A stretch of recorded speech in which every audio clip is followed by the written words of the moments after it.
While I worked for others, I never felt I was being paid what I was worth. I wanted to work for myself, but I didn't know where to start or how to transition from employee to an entrepreneur. This podcast is about giving you the courage to take action, to stop trading your time for money, trading your life for a job that doesn't fulfill you or pay you what you're worth. This podcast is about giving you the tools and courage to work for yourself. Hi, I'm DeLozano, an entrepreneur and success coach, and I'm paying it forward by helping others like yourself go from employee to entrepreneur. Anyone starting a business needs a mentor, a coach to navigate to success, someone to push you, mentor you, coach you, and give you the pep talks to get you going. This is your wake-up call. Time to be your own boss. Hey, good morning. You're going to love today's show. Today we're featuring Miss Sydney Wong, and Miss Sydney has a company that helps entrepreneurs with securing funding with different investors and the venture capitalists. But before I share more, just wanted to give a listen. Well, good morning, folks. We're back at the show, and today we've got a special guest. We're inviting Miss Sydney Wong. And hi, everyone. Hello there. She helps entrepreneurs with funding. So instead of me telling you about it, let her tell you about it. So if you don't mind, Sydney, if you can introduce yourself and maybe share with the audience what you do and what you offer and a little bit about you. Yeah, thank you. Thank you so much for having me. So a few years ago, that's when my story started, and how we started VenturX is that I was working in marketing automation, and I had a friend from San Francisco who said if I was very interested in learning more about tech and startup, and I was very serious about it, I got to move to San Francisco, got to move to the Valley. So from Canada, where I am right now and where I'm originally from, I bought a one-way ticket within 10 days of him saying that. And I flew to San Francisco and I moved in with him.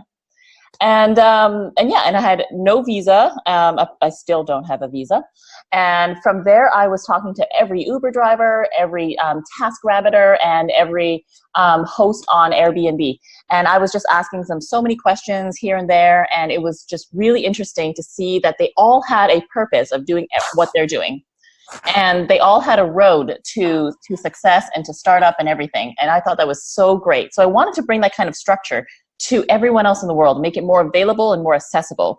I started to learn that the industry of startup is like a battlefield with very few winners. So I asked myself, what would it take to make more winners? And that's how VenturX was born. Interesting. So could you tell us a little bit more about VenturX? What is it that it does for entrepreneurs? So what it does is that it does a couple of things. It's a platform that tracks your business metrics, and it shows you exactly where you're at in the funding cycle. So if you are going after funding for seed or Series A or whichever round you're going after, it compares you to other people in that industry. So when you pitch, you already know what you're good at and what you're not good at, because this will show you in comparison to where others are, and it will give you that kind of very realistic picture of what the other investors have seen so far. So you can adjust to the way that it works, and you can also see where you are doing best and where you need to improve. So that's one thing. The other thing it does is that it connects and matches you with the right investors. So right now, what people are doing is that they are sending out, kind of like hunting for jobs when you first get out of college or something. Mm-hmm. You send it out to everyone, even things you do not qualify for at all. So there are some investors that get over 100 applications a month, and going through applications isn't even their full-time job. You see what I mean? Right.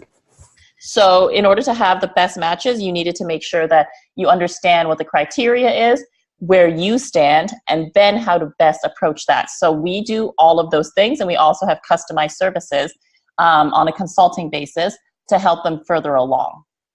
So if an entrepreneur has a product and they're ready to take it to market, but they just don't know how, and they're ready for funding and things like that, are those the people that contact you? Yes, and we do specialize in the software space because we mainly have hundreds of investors and the seed and Series A round, but in the software space. Okay. So that is the right stage to contact us when they're starting to gain traction, they're starting to look for funding, and they want to go to that next level. So you mentioned that you moved from Canada to San Francisco. Are you still in San Francisco, or did you move back to Canada? I moved back to Canada because I had visa issues, and also it was really hard to find a place to live. Who knew? So I had a really hard time with getting an American credit report, visa problems, every single tourist problem that you could have. And eventually I moved back here. And so I was working remotely at that time, and I was partway being interviewed by Tesla until I could not pass the visa test. Oh my God. Then I moved back here. And I started to do my R&D here. And Canada has great research and development credits for tech startup companies, especially here in Quebec. Interesting. So most of our listeners are new entrepreneurs or aspiring entrepreneurs. And what I like to relate to them is how everyone got their start, or when they realized they were an entrepreneur. How did you get your start as an entrepreneur? Honestly, I was really scared. And the thing that kind of frightened me the most is going to sound so stupid. It's actually changing my title on LinkedIn. That scared me the most, because then you were telling everyone from the corporate world that you used to come from that you are now relying on just you, like you're kind of like, I'm giving up this parachute situation. And once you become an entrepreneur, you admit that you are one, you'll never go back. You know what I mean? You'll never have the same, I'll be able to work somewhere else, I'll be able to work for someone else and kind of thing ever again, because your mentality completely changes. And I've learned more as an entrepreneur in the last several years than I have for, all of school and all of my career and everything else, because you do rely on yourself so much. So as I'm gaining these new skills internally, that's kind of when I have felt the confidence of entrepreneurship more and more and more. I know that I'm very resourceful, very adaptable, and so much faster at getting things done than when I was in corporate or given projects or anything else. Because when you give people kind of like an end result and a vision, which is what entrepreneurs do, they have their end vision. They have to find out how to get there. That's kind of where your innovation process comes in and creativity kicks in, But that journey was both a little bit frightening for me internally, but also helped me grow a tremendous amount that I'm so happy with right now. Well, that's excellent. Now you mentioned you were from the corporate world. What aspect of the corporate world were you from? So I did online marketing because and advertising.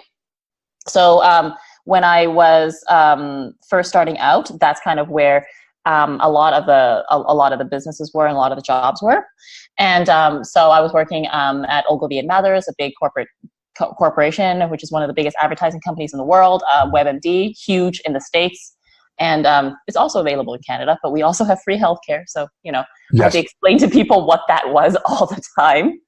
Yeah, we don't want to talk about healthcare in this country. Not right now. It's a little sore subject, but we don't want to talk about that.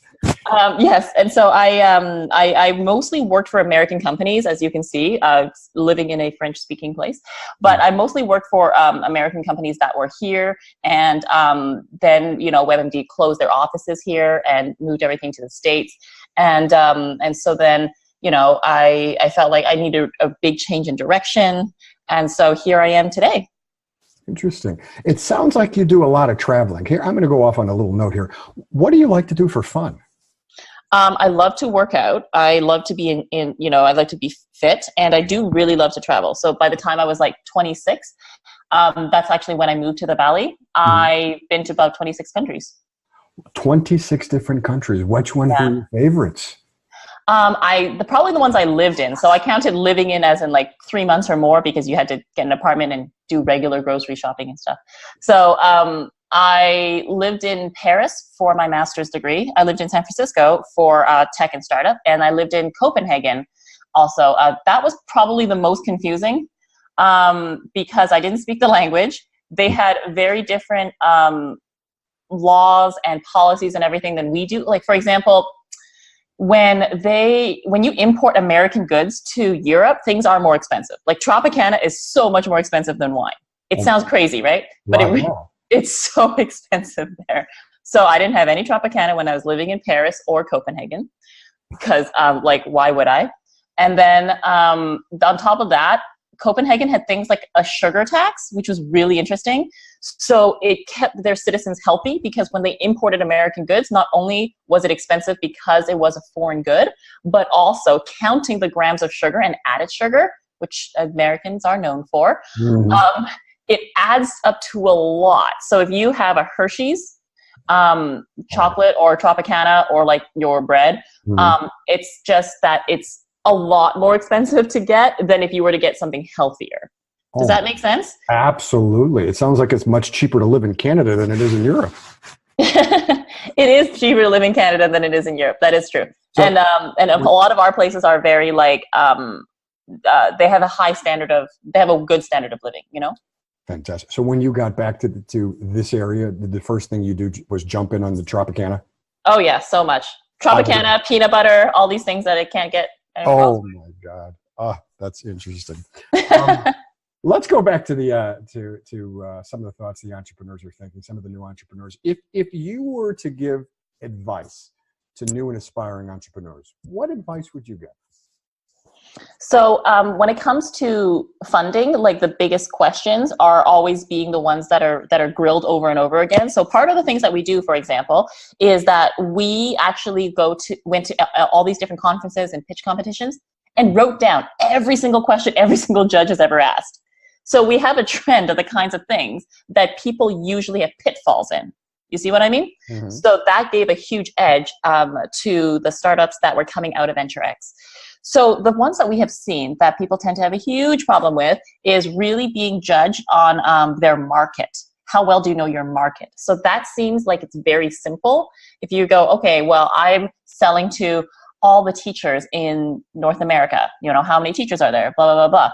But it's not really just how many people are there and questioning, because you can get that from census, you can get that from stats, you know, but it's more, how do you know they're going to buy it? How do you know that you're going to be able to make a second sale? Being able to answer those questions is really testing how you're answering the question. They're really looking at your face and looking at your and hearing your answer.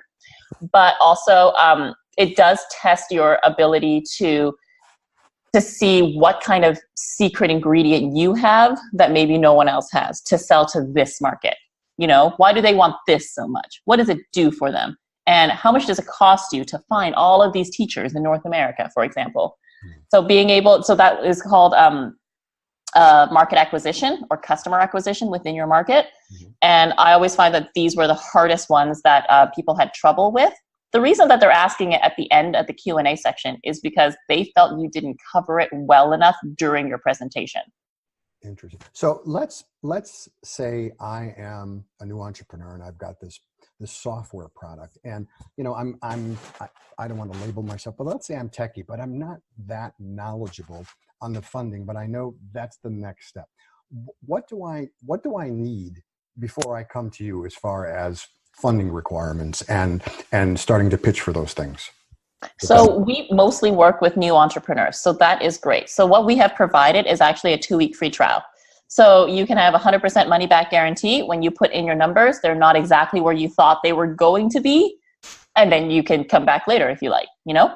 So there's a risk-free trial with our platform. So you can see exactly where you're at. You can see exactly what you needed to have done before you came back, whether it's increasing your conversions, whether it's talking to more customers and getting better feedback, whether it's seeing why your existing customers only signed up once and then never talked to you again or never interacted with your product again.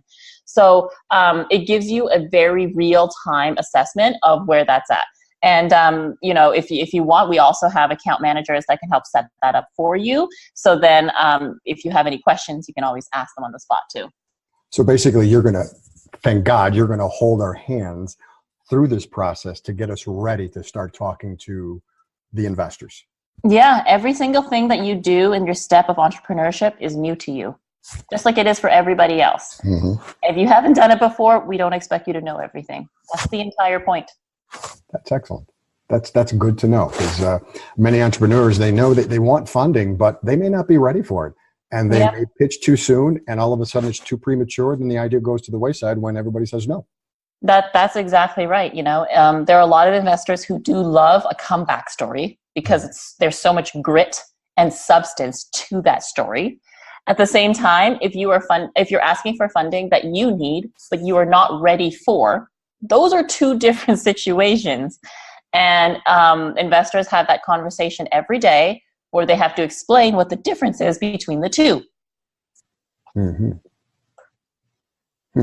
Okay, so it's starting to get a little complicated, but I'm certain that those that are ready for funding are definitely going to talk to you about that concern. Absolutely. What, other than your company, other than working out and drinking Tropicana, what are you doing right now? What am I involved with right now? So I just got nominated for RBC, which is Royal Bank of Canada. I just realized that you're in the States. Yes. So Royal Bank of Canada is one of our biggest banks here. It will be similar to your Chase, for example, or your Wells Fargo. And it's the most valuable brand in Canada. So they nominated me as one of the most influential women in Canada. So I just received this nomination. I was nominated by a female CEO here in Canada, and it was a great, great honor. And so we have a couple of little events that are coming up, and I also have to finish writing my essays for that nomination, because I had to explain, my growth plan for the company and things like that. So I am really involved in helping support women in these spaces. I just got offered to be a group moderator and facilitator for the Lonely Entrepreneur, which is a kind of an online support group, but to really help advance women in that way. And yeah, that's a huge trend in entrepreneurship right now. I want to do what I can to meet them, and I want to have a higher percentage of my audience to be women in tech, especially too. I foresee that that's going to be the next big trend. I foresee that there will be a women-led VC firm. Mm-hmm. I foresee that there will be more awards and recognitions and things like that for people, and more opportunities. And then I hope that, the next time I go to a women in tech conference, for example, they will all be CEOs, not just some of them, but all of them, That's excellent. So these are initiatives that I'm very, very happy with. And of course, I'm so grateful for this nomination. Well, we definitely hope that you win. So that's that would be fantastic. You bring up a question, though. Obviously, mm-hmm. It seems as though you've got a passion for helping women. Mm-hmm. Are the investors also I don't want to say biased. Are they leaning to help women more, or are they looking more at the product and the service that's being offered? So this is the thing. Not all women who need funding, for example, even go through these traditional routes, and that's kind of the root of the problem. There aren't even enough applications going through. For example, we have a very low percentage of women-led startups at VenturX, and that is very surprising to me. I didn't know it was going to be that low, but it is quite low. And so they don't even apply to put their name in the hat. And that's kind of more the fact that, why aren't they getting funding? Well, they only saw 1 out of 100 this month, Wow. So in terms of comparing the product, of course they're going to have a lower chance. There was only 1 out of 100. Wow. And so they really needed to have that really increase up and really be having more confidence in what you apply for, and the fact that women do also tend to ask for less money than men. And so their return on investment is different. Interesting. Why do women ask for less money? I keep asking them the same thing. Yeah, I was going to say, that's interesting. It is, yeah. So like for the same level of product, for example, because we can see it in our stats, a similar stage for a software product that is created by a woman versus a man, she would tend to ask for less money, and not by like a little bit less, like how you would do salary negotiation. Is not just a little bit less, like a different tax bracket. It's a lot less for the same thing. Wonder where the bashfulness is coming in. I don't know, but that's the part that that's the part of the problem that I think is the biggest part, is that when it comes to awareness and it comes to actually putting yourself out there, grabbing opportunities, that's where I wanted the encouragement to come. That's where I think that the trend is really going to kick in, not just at the very end when it's saying yes or no, right? Because you didn't have enough candidates to start with. Mm-hmm.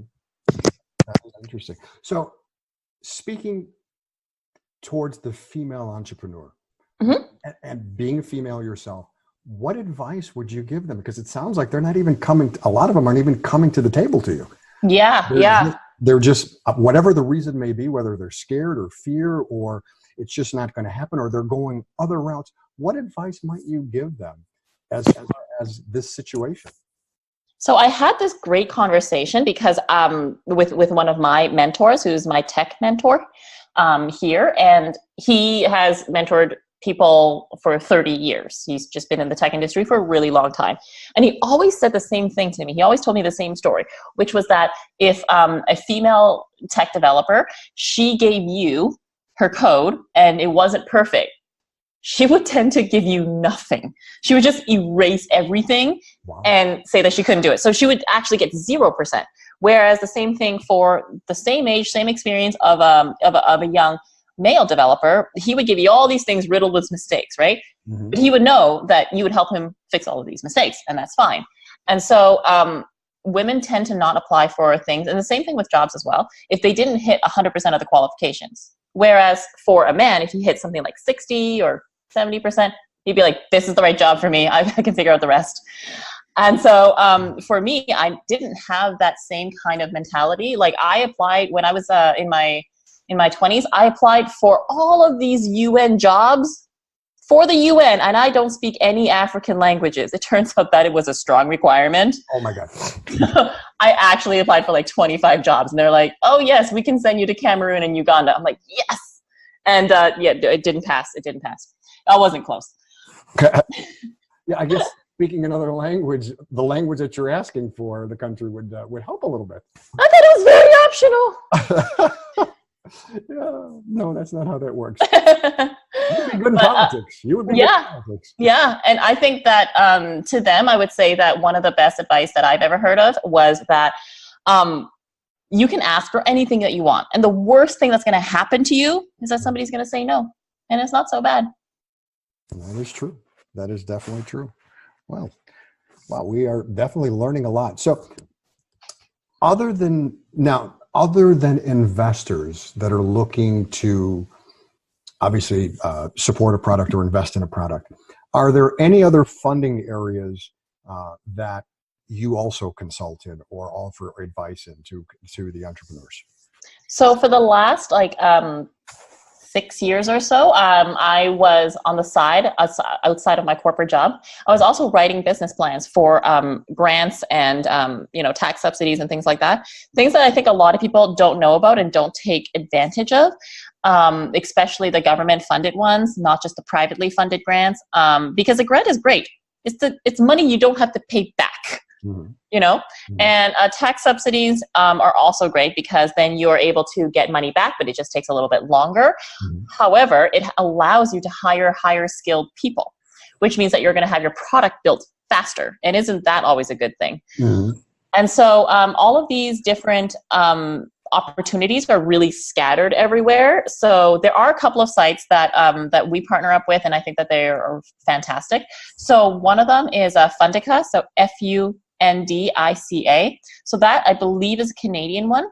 They also have this amazing competition that I go to every year. It's called the Road Show, and you pitch for like $500,000 or $1 million if you win the pitch. Mm. Which is great, right? Yeah. And you have a list of VCs that are sitting at the table ready to question and grill you after you do a pitch like on the stage in front of hundreds of people. Do they tear you apart like Shark Tank? Yes, exactly. It's exactly like that. Oh, I would be afraid to do that. Yeah, they don't give you like a timed answer, like you have to give me an answer right now. You can take forever to sweat on the stage, so they'll give you that. Oh, thank you very much. I'm right up there by myself. Exactly. Yeah, so they have a whole list of different grants and things like that. The other thing to look into is shred credits, which is great for research and development. And there are a lot of shred consulting agencies. And this is the key thing, that it's kind of like having an HR agency on your side. You hire them, and it's mostly free to hire them. They get a percentage of what you've earned. That's it.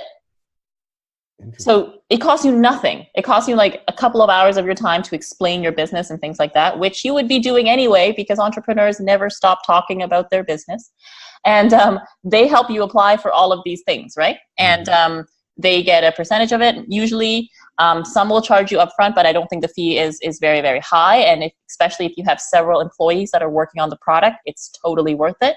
So those are the kinds of areas that I would look into. And you would qualify for them at different stages. So what I would do is that when I know that the next competition or the next thing is opening up only in April, I would put a reminder in my Google Calendar for the end of March and look back into it then, because I know that, by then I would be ready. I would have my, different write-ups, media kit, all these things. These are all things that you should have anyway, because you are always reusing the same creatives, the same blog posts, the same, bios and things like that. So you would have all of these things ready for that time. So put it in your calendar of whenever that is. Go look it up today. And sometimes they'll even give you like 12 months in advance notice of when the next deadline is going to be anyway, for like 2019, 2020. Interesting. Sid, it definitely appears that you and your staff are very knowledgeable as far as funding and what entrepreneurs need to get to that next stage. How does our audience get a hold of you if they've got questions regarding funding, and who should contact you? Oh, that's great. So usually we talk to the founder, the CEO, because we have to get all of their business metrics in place and ask them questions about their business. The best ways to get in touch with us is from our website. There is a contact us form. So send us a form with your email and your information and your questions, and we will get back to you within 2 days. The other ways is, of course, to contact us on social media. And so I will send you over all of our social media links so you can touch base with us there if that's your preference. That won't be a problem. We'll go ahead and put that in our show notes so they'll be able to be able to contact you, because it sounds like the funding world can be quite complicated, and having someone in like yourself and your staff along the route can definitely be of great benefit to people. So we greatly appreciate you being on the show today. I don't want to keep you from your Tropicana, because we understand it's been a little bit of a challenge throughout life. But is there anything else you'd like to share with us before we say goodbye? I hope that no matter where you guys are going in your journey, that you stick with it. The end product may not look exactly like how you imagined it, but your end mission, your vision of what you wanted to do and how you wanted to provide service to the world will always be fulfilled. So don't get disheartened if your product doesn't end up looking like your vision, because it will all come together. And I hope that everyone stays with that. Well, we greatly appreciate that. That sounds like wonderful advice. Thank you so much. We greatly appreciate you spending the time with us today. Again, check our show notes. That'll tell you how to get a hold of Sydney if you've got questions regarding funding. Again, we want to thank you for being on the show today. And we look forward to hearing more from you, and also wishing you good luck on your nomination with the RBC. Thank you so much. Not a problem. We want to thank Sydney for being a guest on the show today. If you are an entrepreneur, especially in the tech field, and you have questions or you're ready to go to the next stage, you can reach Sydney and talk to her directly and ask her your questions, especially when it comes to funding. You can reach her on YouTube. You can get more of Sydney on YouTube at Entrepreneur Journey Vlog. That's Entrepreneurial Journey Vlog. At Twitter at VenturX Team. At VenturX Team. LinkedIn, you can also find her at VenturX. That's VenturX at LinkedIn. And then you can also like her on Facebook. I'll have those links on the show notes. But again, we want to thank her for being a guest on the show and for sharing all of her knowledge. We hope you have a great day, and we look forward to talking to you next time. Thanks for listening. If you're not subscribed to the show, please do. It would mean the world to us. It helps us climb the rankings. Now, if you go to iTunes and give us a 5-star rating, we'll automatically enter you into our contest where you get a chance to win an iPad or one-on-one coaching. This will go on for the first few months of the year, so we're going to be giving away iPads and one-on-one coaching as our way to say thank you for listening to the show. Now, you can visit us at BYOB Pep Talk, that's BYOBPepTalk.com, for further instructions on how to leave a rating, a 5-star rating with iTunes. So the biggest compliment you can pay us, or you can pay me, is by sharing the show with someone that you think that could benefit from it. So please do. We greatly appreciate that. If you have a question, please feel free to leave it for us, and we'll see if we can answer it on the show. In the meantime, we hope you have a great day.